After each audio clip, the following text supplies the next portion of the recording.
And good afternoon. Welcome to Gladstone Bowl, Gladstone, Missouri, Northwest Missouri Senior Bowlers Tour. Brought to you by Gladstone Bowl as we are in stop number 2. Turn it down. And stop number 2 as we will be back for the Invitational at the end of the year. I'm Ryan Ragland and saw some guy, I don't know, he was slumming around the bowling alley and thought I'd bring him in and say, hey, do you want to talk? He goes, sure, I like to talk. So PBA member Zach Wilkins joining us, and I don't see how you guys don't average 250 in this house. Yeah. Here. Broadcast 101. Turn my Broadcast 101, yeah. We got to turn the... Randy would be very, very disappointed. I'm not used to having a microphone in front of me. Yeah, the house shot here, I think, is one of the easier house shots around Kansas City area. You know, the track hooks quite a bit. You know there's going to be a lot of hook, but the second, all you got to do is really just get a little bit left of it. There's a ton of push and a ton of free hook right. So you kind of just got to throw it in a quadrant and hopefully just pick the right ball to kind of get the corners out. The track area is very succinct. When you hit the track area, you know when you hit it. Oh, yeah, 100%. Your ball wants to kind of change directions a little bit faster than some other places. Yeah, massively. It's for me. Now I started with they call me Rico Horde because I love the Rico layout.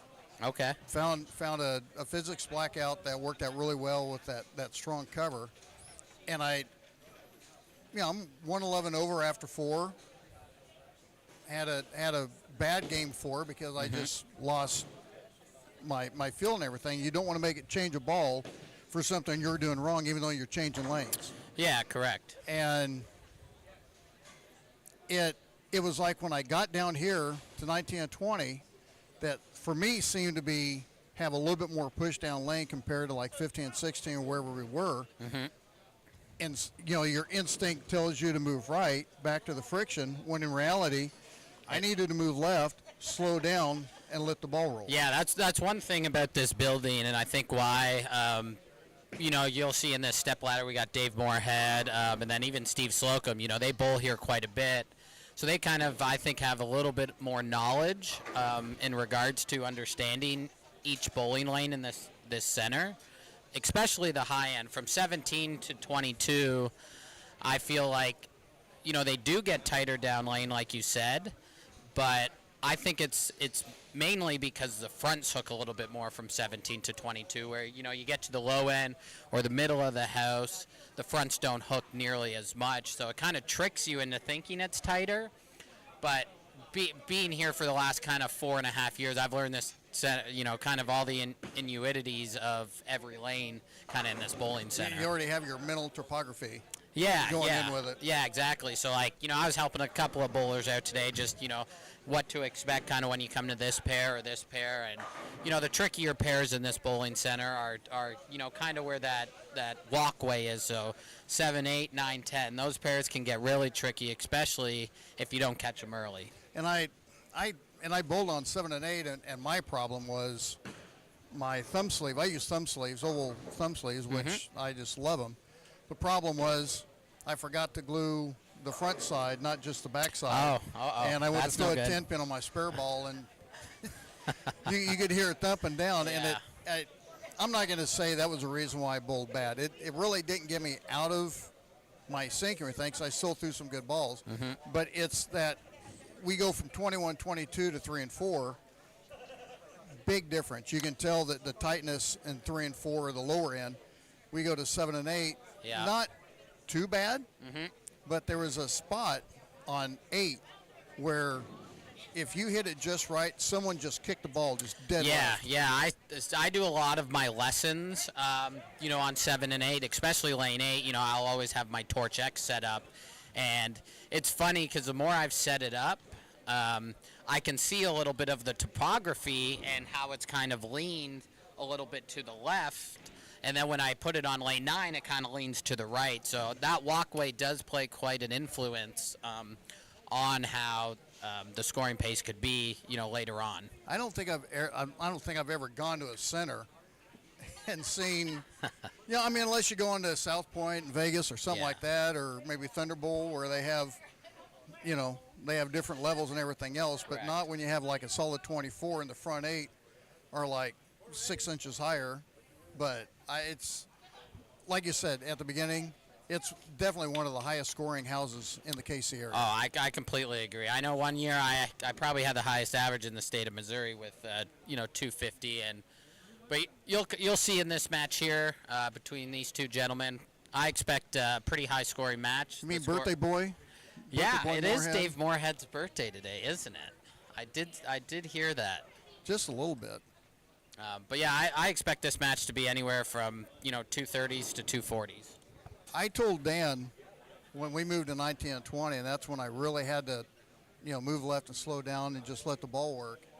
And I told him, I said, this is going to be a high scoring pair, just from what it looked like from 13 and 14, and then moving to 19 and 20 when this side usually hooks more.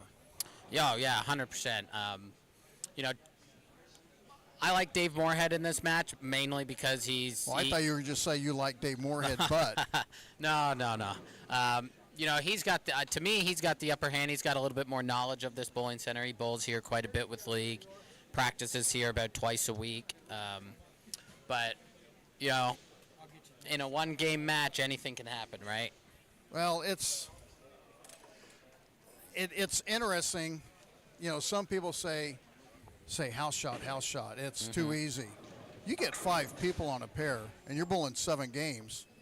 You're not going to have a pair that's going to be the same. No, especially, with the different variety of styles that we saw today. A lot of people like to play the track area a little bit longer than normal. Some people like to start a little bit further left. So it's kind of who you follow. And unfortunately here, Dave, not off to a great start. A little split early, but thankfully it's in the first frame. Ryan Ragland with you at the Northwest Missouri Senior Bowler Store. Got Zach Wilkins joining us today, and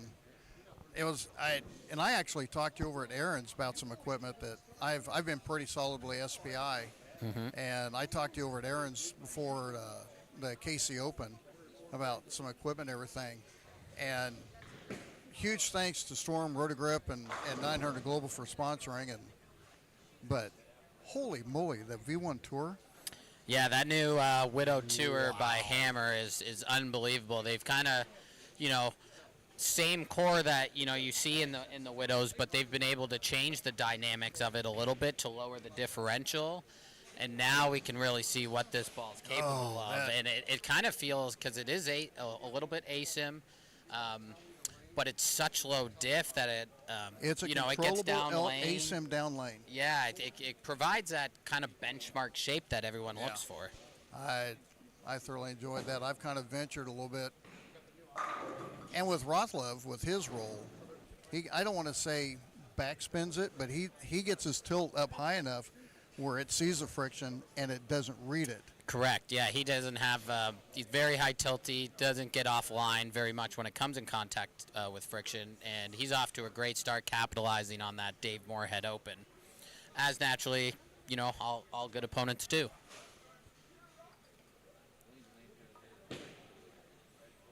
And to see Moorhead swinging 20 to 10, that's uncharacteristic. Yeah, Dave's kind of the same as Kevin. Very high tilt bowlers. Their ball doesn't change direction as much. But you can see Dave probably in a little bit too quick of a ball to start, or I'm thinking he might need to chase it just a hair further left. Kind of get away from where Kevin's playing, because there is plenty enough friction here, right, that Dave Moorhead can get it back from almost anywhere. And it's kind of strange talking about layouts. My go-to is a Physicus blackout with the Rico layout, and it's amazing how a cover can make that much of a difference in a ball.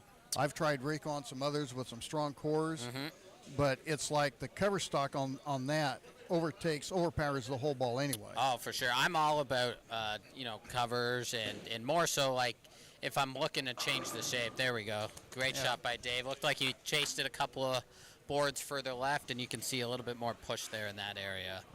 It got it on the lane a little bit, like he was trying to keep the trying to keep it from hooking too much through the heads. Yeah, I do. I've bowled the the regional that I won here.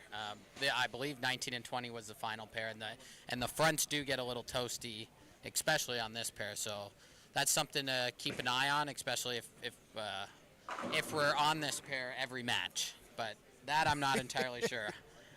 Yeah, we're on. Yeah, this is the regular TV pair that we bowled. I don't know how many years, but the thing that I've noticed is I used to be really good at keeping everything in front of me, which I try to do here, but everything chases me left. Now with the way I'm throwing the ball compared to what I used to, I'm really through the ball, and it's more of what I'm doing from the wrist to the fingers. And even though you try to stay forward, unless you have the roll for it, you're not going to stay forward. Yeah. This it's funny because a lot of the good bowlers here, they're used to seeing a lot of friction, especially with how much the track area hooks at Gladstone. So they usually struggle outside of here. And then some people when they come here, they're not used to the that much friction either. But great start by Kevin, front four. Already kind of putting a little pressure on Dave here to throw a double. And Dave's throwing the Gremlin that I got to, or no, that was the Hyperdrive Pearl I got to see Brad Miller throw. In fact, next time you see Brad, say, how's it going, Fluffmaster? Okay. I'm not sure when I'll see Brad again, but I'm sure I'll see him at least come the tour time. I made some money. I'm not sure how. Hey, any kind of profit's profit, right? Yeah, we were bowling on the Petraglia for Adamski and Wazo's tournament. And by the way, need to say, send out best wishes to Dave Wazo's wife, who's in the hospital and she's dealing with a few things, and so yeah, sending prayers up there, buddy. Yeah, hope everything turns out well, and just watching Dave. It's and this is the kind of the trap that I got into. You see the oil up front, and you want to just let it roll off the friction, but man, it's so there that you can't do much about it. And then when you try to move in, well, that's the moving in, slowing down, and not getting it right. Yeah, and you got to get your angles right, especially the further left you go here, because they do tend to get a little cliffed here, especially the further left you go. Winner of this match is going to take on Brian Manini. Tony Manta Jr. qualified second, and then Steve Slocum. How much you want to bet? I will bet all the money. I don't even know how much I got here. Nice little break there for Kevin to keep the momentum alive with the front five. Almost bet any money I got that Slocum's going to be throwing his absolute. I'm not sure what I was watching his pair most of the day because I had a buddy on that pair. I know he started with the bubblegum vibe, which he absolutely loves. And then I'm not entirely sure what he got into after. And Manini just got done throwing the bubblegum. I have seen that ball. Bowler's Mart has it for $100. Yeah, it's a very underrated bowling ball. I think it works very well, especially on the house shots. Like it kind of gives you a little bit of room right and left, no matter how much they break down, or even on the fresh. That's just how good that hammer pink bubblegum is. Well, I saw Hanrahan Packy with his video throwing it, and he was just like all giddy about it. Yeah, it's definitely a great ball for house shots. Got great shelf appeal, and yeah, they just hit a home run with this one. And it's $100. I may just steal. have to do it's it. A steal almost. Yeah. I can see Dave's just rapid fire now, kind of getting out of the way of Kevin. Yeah. Almost kind of accepting defeat, unfortunately, pretty early, halfway through. And that one there, he got it. He gets to the pocket, but he just doesn't have the rotation to get it to climb up the hill. Yeah, and that's the thing. Later on, especially here at Gladstone, it's pretty easy to get to the pocket. The house shot's very fair here. And then it all just kind of comes down to which ball's going to get through the pins the best. Okay, I'll give you another ball that I haven't thrown yet. Actually, two of them. One I purchased off Manini's recommendation was the Victory Crown. Oh, the Crown Victory. Crown Victory, that's a great symmetrical ball by Brunswick. It's something I like to use later on in blocks when they get a little cliffy, because this ball, even though it's shiny, still likes to dig through all that oil, but it's not a super responsive ball, especially when it gets to the end of the pattern. It's very controlled, almost like a benchmark pearl kind of ball. That's kind of what he was telling me. And the other one I got is I haven't been able to throw much as game time. Okay. I'm old school. If you give me a Ninja Pearl or a Ninja Solid, I'm gonna grab that thing like no one's business. Yeah, I think that was before my time, to be honest. No, they still had them. They remade them. Okay. There's a guy on eBay who has a Ninja Solid. At the start, he had the thing for $325 plus shipping. Jesus, that's crazy. That's like numbers upwards into like those quantum helixes. Oh my God! That and people then are selling. Right. So, the last year and a half or so, he's had that thing knocked down to $250. Okay. Plus the shipping. Yeah, the shipping can be tough sometimes. How's that working out for you? I mean, it's. Yeah. Kevin looking to keep the streak alive, a little inside, but. And he's getting, and with his roll, I can't tell what he's throwing with his roll. He's just getting the ball to slow down. It kind of looks like he's throwing something that's a little bit duller, trying to blend the wet dry a little bit, and he's just kind of keeping it more in front of him, where Dave's using a little bit of polish, and his angles have kind of gotten away from him a couple of shots, which I think has ultimately led to some of his splits in this game. Yeah, I can't tell what he's throwing, but whatever it is, it's working. I can't tell if he's a Storm guy or kind of what brand he is. I've seen him throw a lot of Brunswick stuff. That when I saw it come rolling out, I almost thought it was like it almost looks like an IQ Tour. Yeah. I don't know if that's it or not.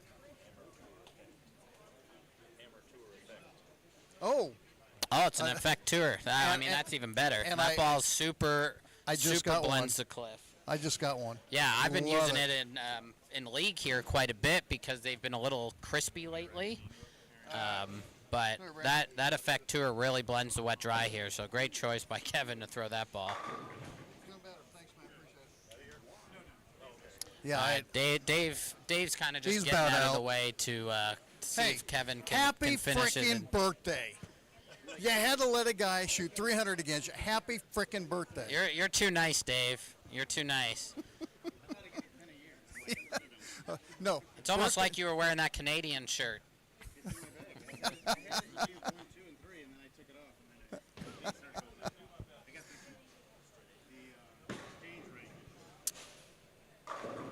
Yeah, another great shot by Kevin, setting up the potential, and I hate to use the word, but a perfect game. I just got the Hammer Effect Tour.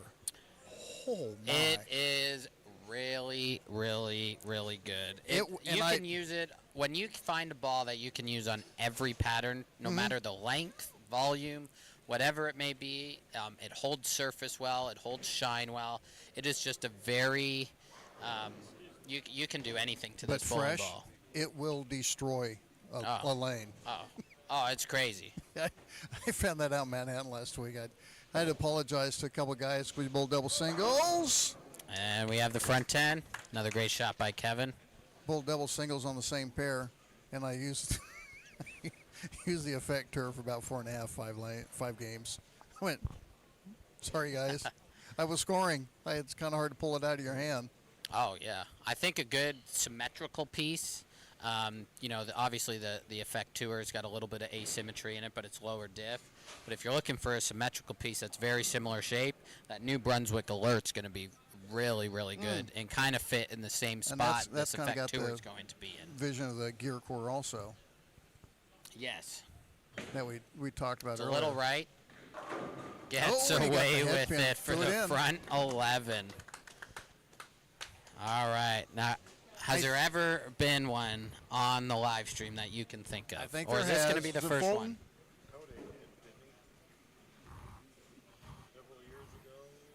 I actually think Fleming did in Fulton.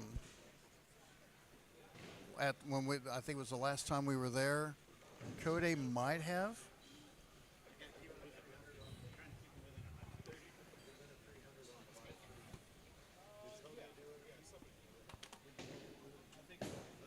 Looks great. Yeah, up. Oh. Great game by Kevin. 299. Winner will advance to bowl Brian Manini in the quarterfinals. So we're going to take a timeout while Moorhead gets his game taken care of. Brian Manini coming up next. He's got the bubble gum with him. We'll be back in a few minutes on the Northwest Missouri Senior Bowlers Tour, brought to you by Gladstone Bowl.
Brian Ragland back with you alongside Zach Wilkins, PBA member, joining us on the Northwest Missouri Senior Bowlers Tour as Kevin Rothlev with a 299 left of 4-pin and moves on to take on Brian Manini. Yeah, well, we'll see if Kevin's look kind of goes away or kind of stays the same. Based off the ball reaction that he had, I kind of like what he's doing. He's not, creating too much shape on the lane. I got to apologize because I just realized I didn't transition the scores over to the broadcast. Uh-oh. I have two windows on a program. I have a preview and then the program. And on the preview, I had the scores up, and I forgot to hit transition that brought the scores over. So you didn't miss anything, so it was kind of easy to keep score. The one thing I have to say about Gladstone Bowl, best tacos in town. Oh, their tacos are Jeez. awesome. Yeah, they're Alert. That's what he's calling. Oh yeah, the Brunswick Alert, very good. Super low diff. I definitely think it's going to be a very good benchmark ball, if not a very versatile ball that kind of just like what we were talking about with that hammer effect tour, kind of can use it on really any pattern, any kind of transition, and gives you the pocket. So Manini's elected Kevin to start. And we can see, 4-pin to end the last game for a 299, and then started kind of with a flat 10 there. So we'll look to see if Kevin decides to make a small little move based off, those two shots. We saw one kind of go high. He might have made a move there, but, the fronts might be catching up to him with that ball now. Yeah, it's like and like I said, I know we're sponsored by Storm, Rotagrip, and 900 Global, but I had thrown the V1 Tour and had some lane shine on it, and it's just awesome. Jerry Wiesendanger had one fresh out of the box, and he saw one last week. Goes 240 out of the box, and we're talking about surface. Obviously, mine had lane shine. Yeah, that's what I'm talking about with that Brunswick alert there. That ball is just, for a low diff ball, it's very controllable, but man, does it run over the 1-3 and continues through the pins so well. But it's amazing when you have a ball that's fresh, the same ball that has lane shine, how quick after one game you're going 240, 250, and then you go about 2 frames into it, clacking 10, make a move, trying to get it to finish a bit sooner with that surface, and it just doesn't happen. Correct. And that's another great shot by Brian Manini there. And he's playing that one in more. Yeah, and what's great about Brian Manini's game is, he doesn't use a lot of energy early in his approach. You could see nice slow couple of first, 3 steps, and then when he kind of pushes into that foul line, that's when he, explodes so much faster than a lot of bowlers, and that's where he creates his powers, in his legs and his acceleration through his swing. And he can decide if he wants to get through it, if he wants to get around it, just getting yourself in that position. Now you're going clack 10, 4-pin. Now he's getting that highlight. Yeah, this is kind of the ball reaction. I was a little worried coming into this match for Kevin. He had some very good quality shots the first game, but there were some that were, a little lighter than normal, and that, just because you strike doesn't mean you don't have to move, right? Every shot that goes down a lane kind of tells us a story of what the lane's doing, how it's transitioning. So if we use our eyes a little bit more, it kind of allows us to make those more educated moves, and that's kind of what I'm seeing with Kevin. Like he might need to get out of this ball because there's a little bit of asim in it, so it's kind of going a little too forward. So if he moves left off these 4 pins, he might plaque 10 here. So how many times do you go flat 10 or something like that, and instead of making a ball change, or sometimes with me, I'll just get it. I call it with my son, because we worked on it, getting over the towel. Just lay the towel like 6 inches over the lane to get that back in. How many times when you see that, instead of getting it over the towel, you just move left a little bit and let the ball work and round itself? Yeah, that's throwing an point. asim ball. Yeah, that's a great point. Usually my first move, if I'm pretty close to striking like that, if it's 4-pin, 10-pin kind of look, my first move is usually a couple of boards left, but then I get it in the air a little bit more to kind of retain energy so it's not hooking as much in the fronts, because that's where I think he's battling right now, especially on this pair, since I know it very well. And you can see, Brian's using more power to get it through that spot. Well, Brian Manini is power. I mean, you can't watch him and not see it. So correct. Kind of goes hand in hand. Correct. We can see, his ball speed 17.4 miles an hour and effortless, too. Yeah. And he does not have a slide shoe, so he's, He's all legs, and that's exactly for you. Anyone watching, if you want to create power, it's all in your legs. That's hard to do.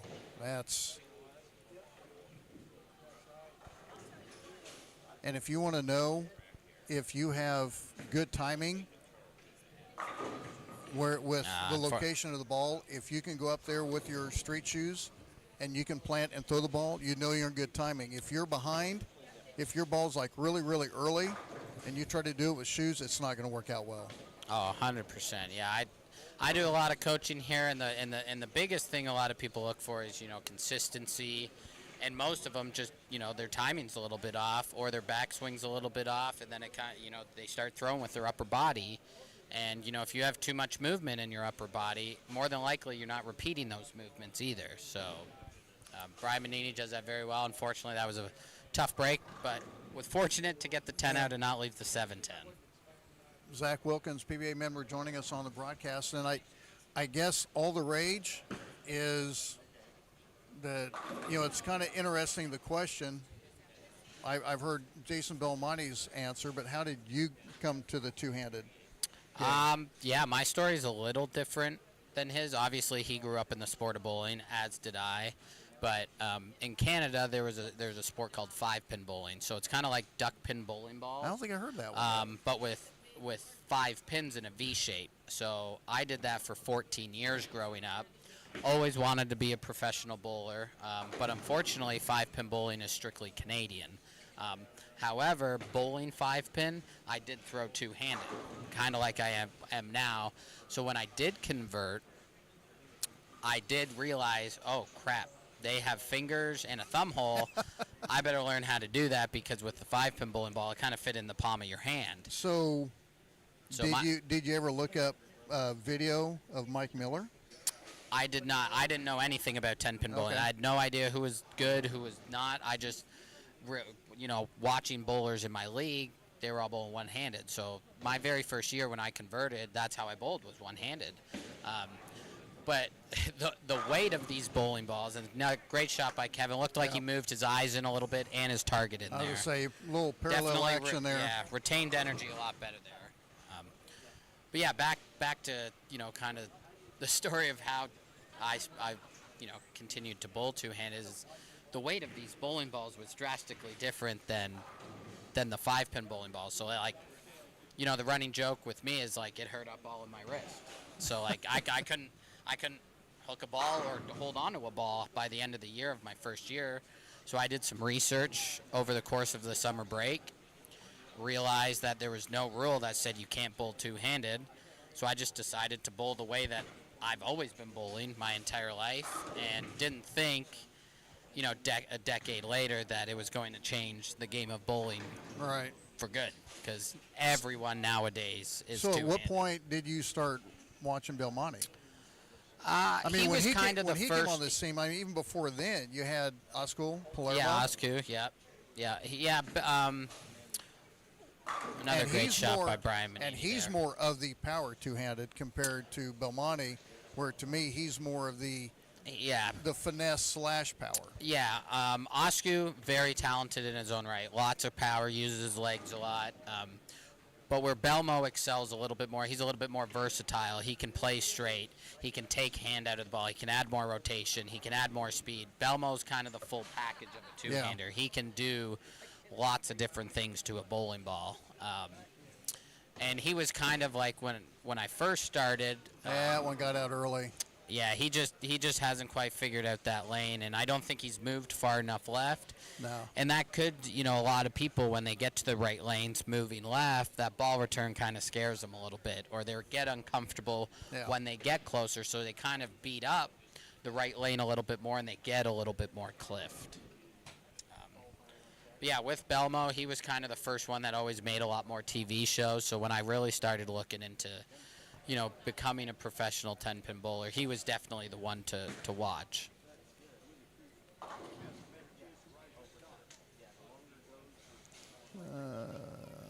Yeah, Pat. I just looked on the screen. Yeah, I realized I didn't have the scores on there, so I got that fixed out. Trying to. I kind of have the camera set up so you really can't see too much. I wanted to get more of an angle so you could see the ball reaction down lane. The one guy that, I guess if you want to. Oh, and a nice little face shot there. The most. How would you describe Jesper Svensson? what he I does mean, with, literally. what he does with urethane is just Yeah, I mean, his stupid. nickname kind of speaks for himself. He's the Iceman. You know, his God. emotions never get too high; they never get too low. You know, he's a great example of how to keep your mental game in check. Oh, He's just he's a grinder. He knows how to grind when they're hard. He knows how to strike when they're easy. He's just the definition of a bowler you kind of want to be. yeah, he's And just like that, Brian with a his you know a switches. nice little light mixer after Kevin goes through the face for his strike. So Why we're not? kind of seeing the lanes get a little bit wonky here. Watching Jesper when he gets when you stop his release at the line when he starts rolling it off his hand, it's still cupped. With Oh, his yeah. arm vertical, it's still his wrist is still cupped. But man, when he gets through the ball, Oh, he works. Holy. He works the entire circumference of that bowling ball from bottom to top, and he explodes very well. don't give him reactive because he'll just splinter the pins all over the place. Oh, and that's one thing people don't realize about Jesper is, you know, yes, he throws urethane quite a bit because he's a lefty, but he is very good with reactive too. Oh, I've seen him throw some stuff and a lot of times with his adjustment, isn't necessarily making a move. It's just throwing it a little bit harder, kind of like the old school Eugene McCune or the Travers Yeah. or Mika. You know, Mika would kind of do the same thing, except he wouldn't throw it harder. He would just throw he it further just down lane. Yeah, exactly. His loft would be, okay, we're going to go 5 feet. We're going to go 6 feet now. All right, let's see if Kevin can kind of figure out this right lane because he's in a desperation mode of having to strike out now. Looks like he moved a little further left, and we can see retained energy very well there. Got the double, and looking to set up the foundation frame here to put a little bit of pressure on Brian Manini. If he strikes here, it kind of forces Brian to double, you know, either in the 9th, 10th, or spare double here in the 10th.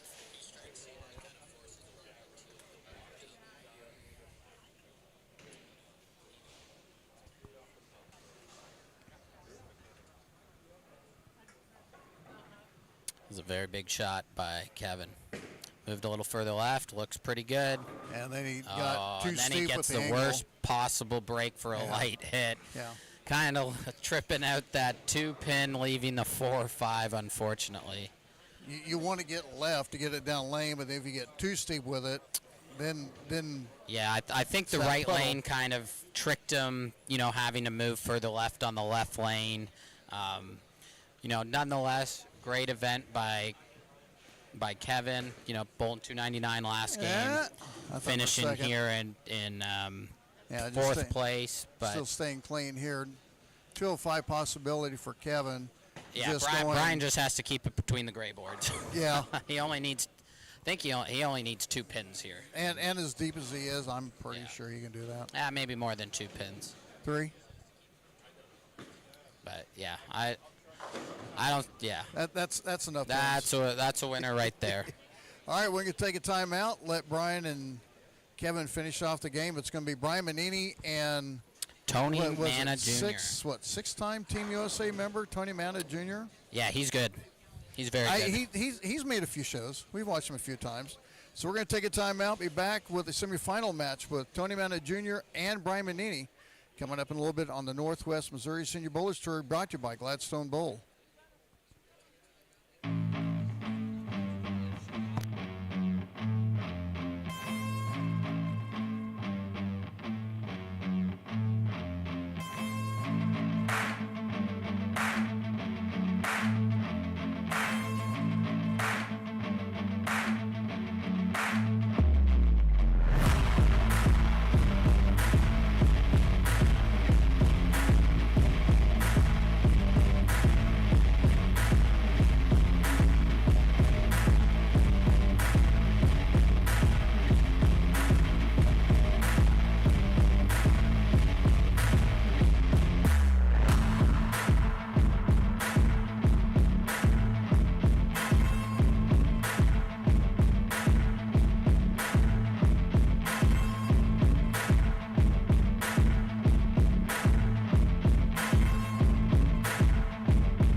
Wilkins back with you at the McCarthy.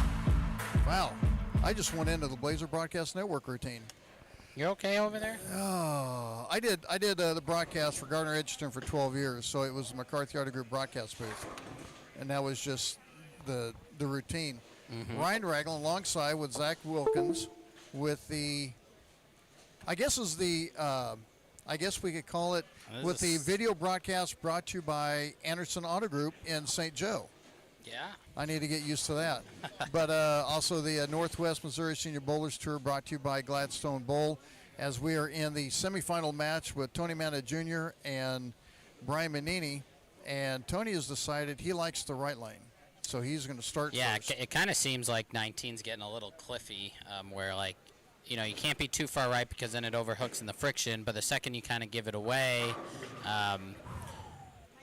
you know, it kind of wants to overhook or underhook, especially when you miss in. So it's the left lane's definitely going to be, as you can see here with Tony's first shot, all about getting the right launch angle to the friction, so that way, you know, it comes off a little bit more consistently.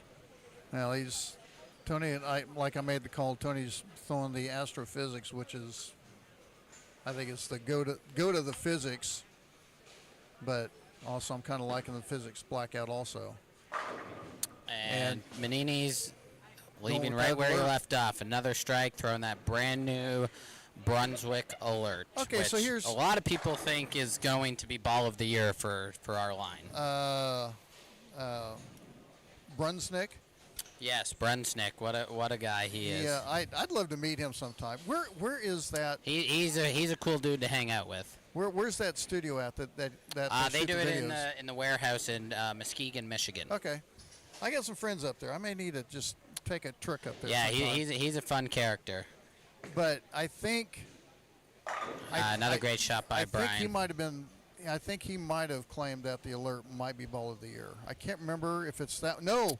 There's been a lot of people and a lot of success early with it. The Evil Eye. Oh, the super strong symmetrical ball. That ball.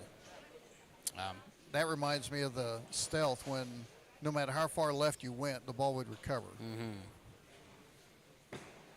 Now, he's in between 5 and 6. But the thing is with Tony, his hand is so soft enough. Unfortunately, the messenger doesn't connect there.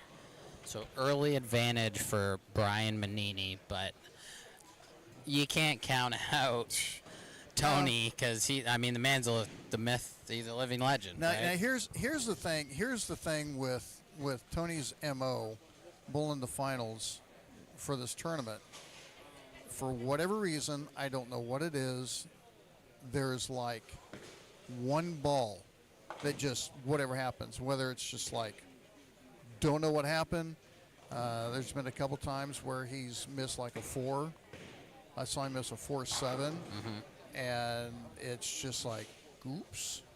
And it's one of those times where he has the match in hand, and it just, as many times as Tony has made the finals, it's surprising he doesn't have more titles out of this. Yeah. And that's the crazy thing. In a one-game match, literally anything can happen.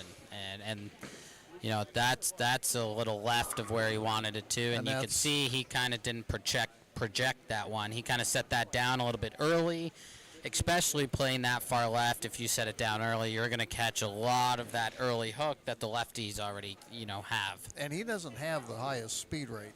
But that's where his softness with his swing in his hand allows the ball to clear through where the speed would do that. Tony's a smooth operator, and usually, that's probably the worst shot Tony's thrown all day, probably. To be honest. That, Tony does not throw many bad shots ever. Probably hasn't missed a cut since probably 1980. It's been a bit. I just lost it. Oh, I lost my train of thought. I had something in my head and it just went zap. That's okay. It'll come back to you. There I was going to ask. The Alert. Great shot by Brian. That Brian is throwing. I've seen some posts where they have set it side by side to the Venom core. Oh, the Venom Shock, yeah. And they've kind of, it's like, I've always looked at going, okay, your manufacturers are set with basically a certain dynamic area to make a core. at some point, all these cores have to just kind of end up looking the same. Yeah, I'm mean, sure you're maybe gonna have close eventually, to 'em, but that's that's kind of a nice little leaner on the 10, and that kind of shows you what Brian's capable of with all of his power. Yeah. Where maybe Tony, not having the ball speed or or the speed like Brian does, he might have left a flat 10 there. we get the frontal face view of Manini. We appreciate that. And So we can see there with Tony, he with not having exactly the power that Brian has, you can see he's not going to connect many shots with messengers or all that. So Tony's going to have to rev rate to speed compared to speed to rev rate. Yeah, your ratios kind of want to match up based off what kind of bowler you are, but I look to see Tony making a small little move here, maybe a hand position change to kind of get that 10 out, and I expect him to probably throw the next 4 or 5 in a row because he's a competitor and does not like to lose. Yeah, it wouldn't be surprising. Actually, I'm kind of surprised I haven't seen Dave Axon around here still. Maybe we need to do that. Get Dave Axon. He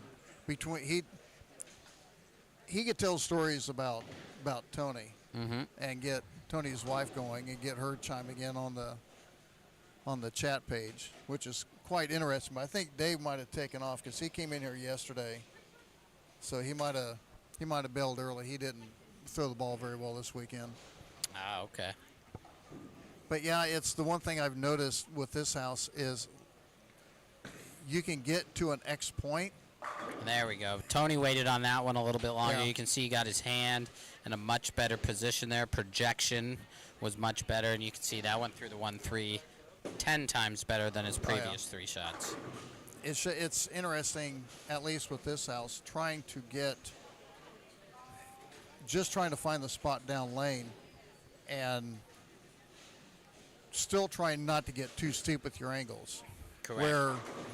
Where Brian doesn't have that problem because all he needs to do is just find the friction and he'll just power through it. Correct. And you can see he's still utilizing that great spot, or what I like to call the sweet spot here at Gladstone, which is that dark cheater board at board 10. If you can get the ball somewhere around that area, you have a very good chance at striking in this building. It's just depending which ball is going to go through the 1-3 a little bit better.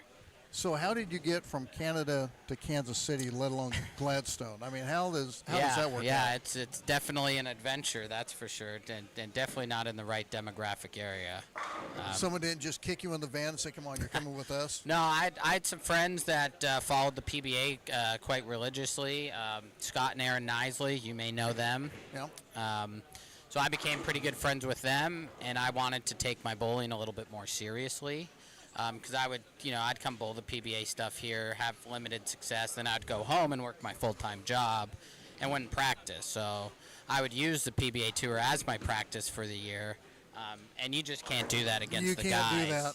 And that's a very unfortunate break by Tony. So you can see in one match what can happen, and it's definitely not going in the favor of Tony. I don't think I can remember the last time I saw Tony leave a 5-7. But yeah, so I kind of reached out to Scott and Aaron. I wanted to find kind of a central spot in America that I can travel northeast, southwest, and find events. And, them living in Kansas City kind of made sense. So I asked if, I was able to live with them for a little bit, kind of get things kick-started down here, because it's a little different being a foreigner in this country. Is that foreigner or foreigner? The band, the band. But they were gracious enough to open up their home for me, nice. And over the course of the years, Kansas City started to really grow on me, and I've been here ever since. So nice. It's a place I just like to call home right now. It's not. I mean, it's not a bad area, and like you said, you're kind of central located, and it kind of helps when you. I want to say, I mean, there's one thing moving to another town, let alone another country. Mm-hmm. But when you're making that big move and there's people there that that can help get you into Yeah, basically where I want the to be area. with my career. So yeah, they were very fortunate. I mean, I'm forever in debt to the people here in Kansas Yeah. City for helping me out. Well, then you got this Bob Hefner, Robert Hefner dude. Yeah. You can't. I'll give you viewers a little secret about Bob. Uh-oh. He if you go to his house and ask politely. Did you hear that? Did you hear that, Bob? He didn't say house. He goes house. Yeah. I caught that. Pardon I my caught it one Canadian time. accent. Okay. But if you go to Bob's house and ask politely, I'm sure he will cook you up some smoked mac and cheese or some smoked chicken, and it is Ooh. absolutely to die for. You're a cook? Yeah. Bob, let me tell you, Smoked mac and cheese. I've heard about it, but I've never had it. I still have some in the refrigerator waiting for dinner. That's how good it is. Why did you sell some here, man? Just sell some. Get a big old once a week. Bring it in. It would sell. Woo. Looked like Brian kind of caught that one a little bit early, and he paid ultimate Smoked penalty. mac and cheese. Thankfully, Tony's not really lined up, and it looks like Brian's gonna advance to bowl. And The defending champion, I've heard, in this building, Steve Slocum. he gets a chance to try. Maybe he's going to bring out the bubble gum. You know, you've talked me into. I'm going to get me a frickin' bubble gum just to try it. Yeah, I'm telling you, this ball, especially when the lanes start to open up, it is a ball that will provide you with the miss room left and the miss room right. It's just an unbelievable ball. I just purchased a certificate from Dan's brother for $150 for a new Storm Rotogrip Global Ball, which is a good deal. Any ball you want for $150, what the hell? Mm-hmm. And I'm trying to get rid of stuff, and now you're sitting there throwing the bubble gum at me. It's like, jeez. There are a lot of good bowling balls on the market right now. I will say this. Remember when Motive came out with the, it was the green Venom, that lime green. The Venom Toxin? I think that's what it was. Brett Spangler, the only thing that he's, personally, no one else's views matters. This is just my personal opinion. It's the only thing that Brett Spangler ever said that I chuckled about. He goes, if you're going to throw that ball, and I relate it to the bubble gum, if you're going to throw that ball, you better throw it well because everyone's going to see it. Oh, yeah, 100%. I mean, I was with Motive during that time, so I know exactly the words that you are saying because he would say that quite a bit. Especially, the Venom lines, they were very vibrant and bright. Basically all of those balls. They had the Venom Panic, which was like a pinkish color. Yeah. Then they had that lime green one. But and this is just my thought from looking at it, if you were anywhere from a stroker to a tweener, you really didn't have much success with the Venom line. If you have a rev rate, that was a ball for you. Yeah, it was the higher the rev rate, the better the ball was. Yeah, for sure. And that's just, with the Venom line, great bowling by Tony, just unfortunately figured it out a little bit too late, and Brian put his foot on the gas early. He still made money. Oh, He's not upset. No. I'll see Tony in a couple weeks, hopefully not kicking my butt. But yeah, with the Venom balls, they're lower diff. So like with lower diff, and bowlers that like to play a little bit straighter or don't have the rev rate, those balls just aren't going to change direction nearly enough for what they want, nor flare enough because of the lower diff. So those balls are definitely more of a niche type of ball for those kind of players. Maybe if they're struggling to get the ball down lane a little bit and Kind of like the Phase 2, you either love it or hate it. And how long has the Phase 2 been around? Good Lord. Yeah, I mean, that definitely a little bit more different dynamics with that ball. But, Brian, another great game, 265, and is going to be bowling Steven Slocum in the finals. Well, we're going to take a timeout, get Steve up here to get a little bit of practice, and we'll be back with a championship match on the Northwest Missouri Senior Bowlers Tour brought to you by Gladstone Bowl. We'll be back in a couple minutes.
Ragland, Zach Wilkins back with you at the Northwest Missouri Senior Bowlers Tour, brought to you by Gladstone Bowl.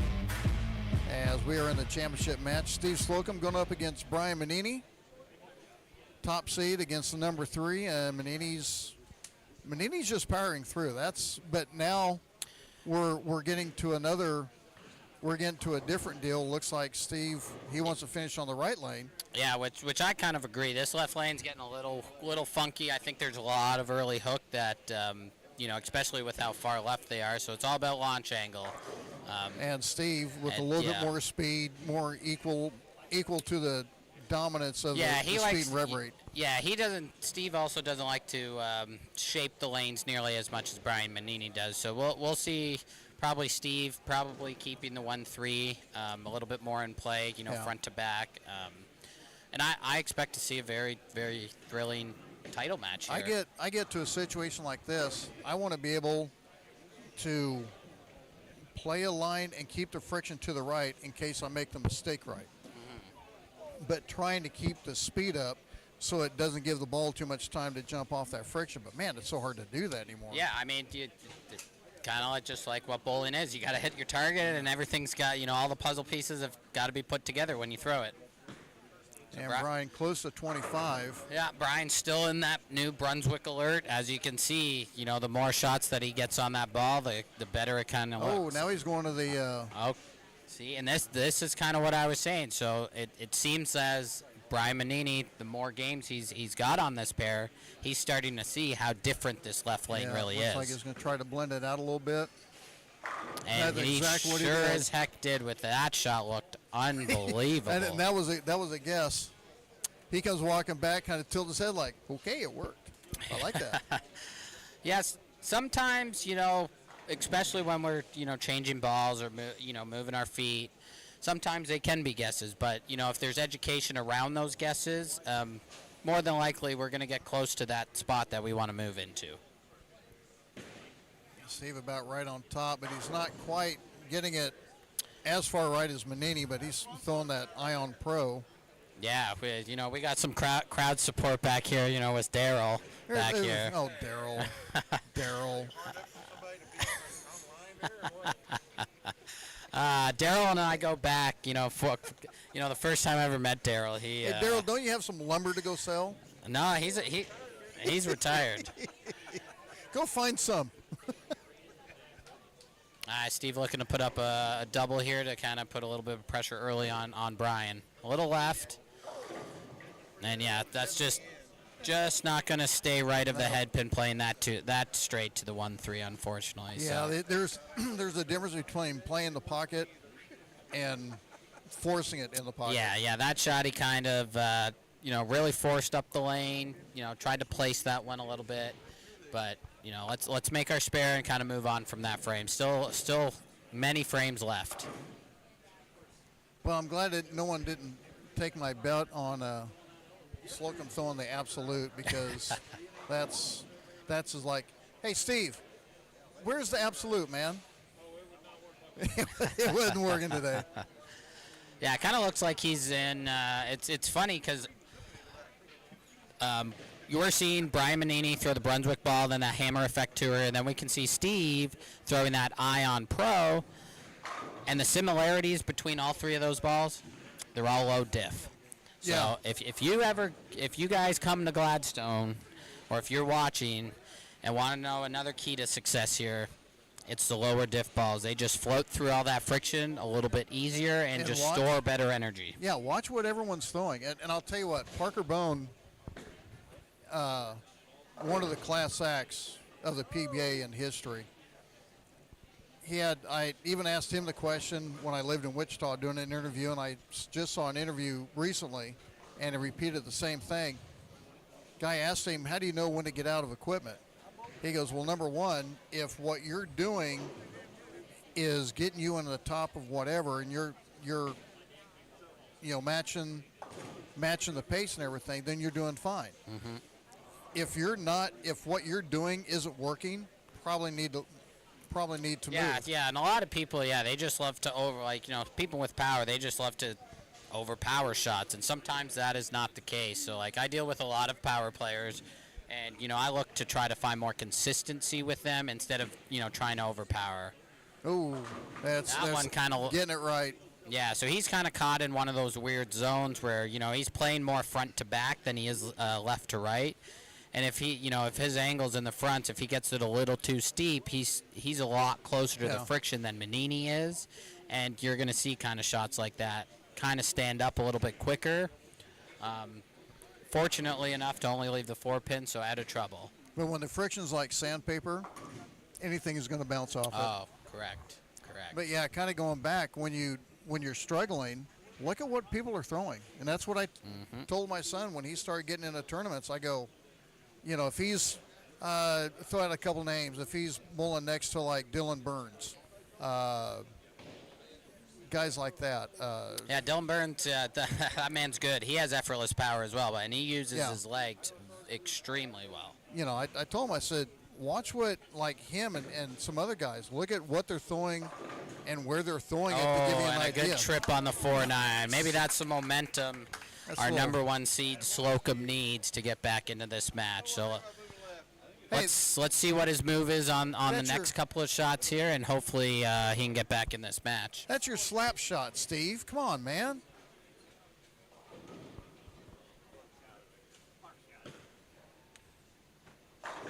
Well, he's really playing that one tight. Yeah, he's just the definition of raw power. Yeah. Is Manini, and it's showing in these 3 games that he's bowled. He's one of the few that can kind of stay in the same ball and not have to worry about chasing it as far left as some of these other guys. Curious what his rev rate is.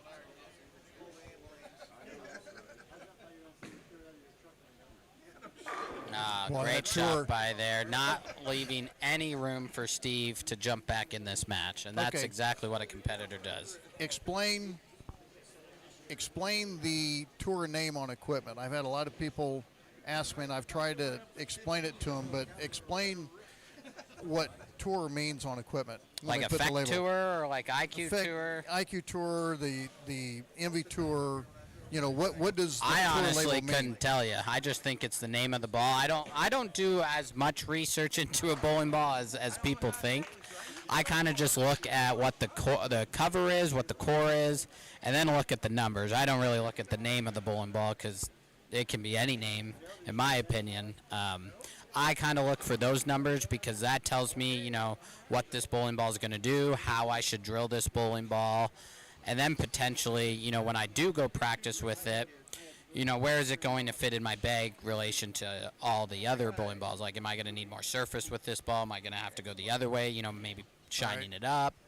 So I honestly don't know what the names are like, what the tours. Got that one in. And that's, that's kind of lane 19. We can see how difficult it is. If your angles are just a little off, you get that weird kind of soup down lane where one might overhook, and you can see there he got that in the oil a little bit, and it's just never slowed down. It's amazing how, in my first experience with it was with the Mark Roth pattern. I threw it at I threw on the Mark Roth pattern. I think it was in Omaha one time, and then I threw it down there in Junction City, and there was like a 100-pin difference in the cut. And it's amazing how you can have the same pattern. And one guy says, "Well, what the hell's wrong? They put something, they screwed up the pattern or whatever." I go, "Dude, you got different machine, different oil, different surface. What do you want?" Yeah. And it's crazy how much you can alter the same pattern. And I've had this experience with a lot of different coaches where we've put out the same pattern, but then we kind of change the the mills or the loads and the area of where these loads are, and it becomes a completely new pattern. And you're like, why is my ball not hooking? And, there's just ways to, trick a bowler into what they see. And, what a great job Brian did there, capitalizing on Steve's open, throwing a double to basically almost shut him out with, two frames to go for him. And a great move, switching to that Hammer Effect Tour on the left lane and just getting it blend as cliffy as it was getting. And that's kind of, I've experienced this with bowling on TV before. If though coming into a match, if you're a little bit cold and not seeing the pair, like the previous competitors, you only get 3 or 4 shots on the pair to kind of figure out what is happening. Where Manini's, he now has two comfortable games under his belt, and he's really seeing the blueprint of what lane 20 gives him and what 19 did differently for him to make that ball change. Kind of like, and I'm a dirt track guy. I love dirt track racing, but it's kind of like that same deal. Late in the race, you'd kind of like to be in second place to find out what line is better or not, because the guy in front of you, he can't see what you're doing outside of who's ever giving him hand signals. So the guy in second place can sit there and see what's going on, where he needs to be in relation. Manini had a game on the pair, so he knew what each lane was doing, and he made a guess on the left lane, and that was to his advantage. Even though Steve's top seed, he didn't get to see that. No, exactly. And, basically, if Brian strikes here or if he stays clean. Well, we got a handful. He sure did. And, ladies and gentlemen, that go. shot there is your winner. Well, Zach, thanks a lot for joining us, man. Yeah, of course. Thanks for having me. You. I love being in the booth. I love talking bowling. I love educating people on bowling. This is my life, and I love giving back to what bowling has given to me, right? If someone wants to get with you with some lessons or something, or a little bit of help, how do they get hold of you? Yeah, just go on to my social media, send me a message. My lessons are stopping next week, unfortunately, so I can start getting ready for the PBA Tour. But I do have a brand new sponsor that I'm excited to share with you guys in the near future. And they're going to help structure the lessons a little bit more professionally, and this is the cool thing, is more virtually as well, because I'm not always often in town in Kansas City, so my next goal is to start offering more online coaching. Oh, cool. So that way, while I'm away, I can still help people that want to get better, instead of, always trying to have those one-on-ones in person. And if they can't get a hold of you on social media, just leave a message here and you'll get it. Yeah. I always check my inboxes, or whether get with Bob it's Hefner. He'll take a message for you. email. My email will be on my social medias. My Instagram, One Bite Kiwi, or my page on Facebook, Zach Wilkins. Go ahead, follow me. Follow the Northwest Senior Bowlers Tour, and once again, congratulations to Brian. All right, thanks, man. Appreciate it. You're welcome. Nice having you on. All right, we'll have to get these two guys. I don't even have my socks on here because I went outside, or I don't have my shoes on. We got Steve and Brian over here. And Brian's still talking. It was Steve first, and if obviously you wanted to finish on the right lane. Yes. And This left lane is way cliffed. Yeah. It is. You get in and it slides. You get out and it through the nose. Saw that a few times, and then when you saw Brian pull out the effect tour to blend it, you're going, uh-oh. Yeah, I was in trouble. The left lane had me. I could get to the right lane, but the left lane, I had no chance. You still had a pretty good weekend. Oh, yeah, I did. I bowled really well. Well, I guess not weekend. You didn't bowl yesterday, so it would have been. Thank you. Appreciate it. And, but I'm still disappointed. I didn't get to see the absolute. I tried it the first game, and it just wasn't working. So I went to the Bubblegum Vibe, and it was really good for 5 games. I went to the IQ Pro Tour solid the last 2 and hit the pocket. Didn't carry as well as I was, but I almost went to the IQ Ruby, but it was just a little too weak. It just wasn't getting through anything. So when you get this many games on a pair, it starts getting touchy. It gets really touchy. Yeah. Congratulations. Thank Nice you, bowling day. Appreciate it. Get Brian Manini over here if he's going to stop talking to Dan. You know how this goes. You've been up here enough times. The big move, I think, is having as Zach was talking about, having a game already on here and making that switch to the Hammer Effect Tour on the left lane to get it to blend out a little bit. Yeah, I luckily had enough room the second game to try something on the fill ball, and I threw that ball and it just looked amazing. So I'm like, okay, that's not bad. We'll stick with that.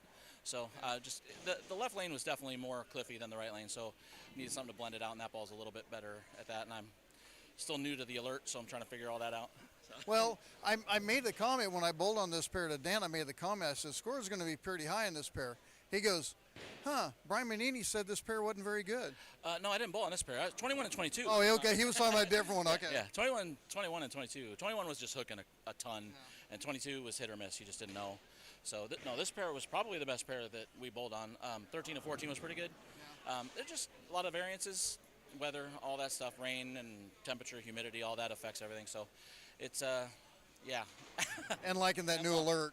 Yeah, I love the alert. I had a couple boards of room. Obviously, I was far enough left to where if I missed in, it held. If I missed, sometimes it held a little too much. But if I got it right, it would still smooth out enough to recover. So I guess you got enough money, you can get another one if you want to. yeah, I think I can. All right, nice bowling today. Brian Manini with the win.